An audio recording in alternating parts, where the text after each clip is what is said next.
The first and most basic economic principle that we really need to grasp is simply this: God owns everything.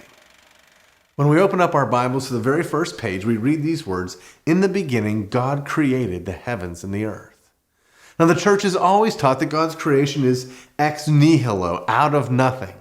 And that means that there isn't an existing world that God merely reshaped, but rather there was God and nothing else, and God speaks all of reality into existence. Now that means, and that this is a demonstration of God's sovereignty on two spheres. That is, one, it demonstrates his sovereign power. Can you imagine being able to speak and whatever comes out of your mouth happens necessarily? That's the power that God has.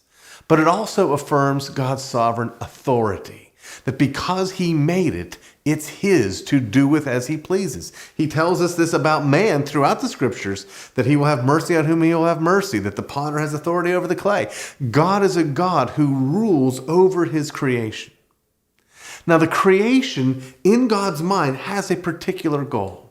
That goal first is to make manifest his glory, which means we can learn things about who he is by looking at the creation. We learn that he's sovereign, as we've already covered.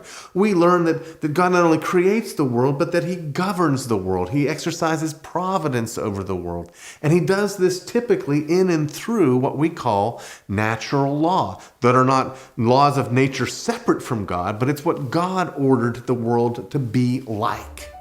And a good and godly scientist, his goal is to think God's thoughts after him, to discover how God has ordered the universe. So God is a God who creates, God is a God who orders, and God is a God who does these things with a purpose in mind, to manifest his glory, but also in his grace, to bless man.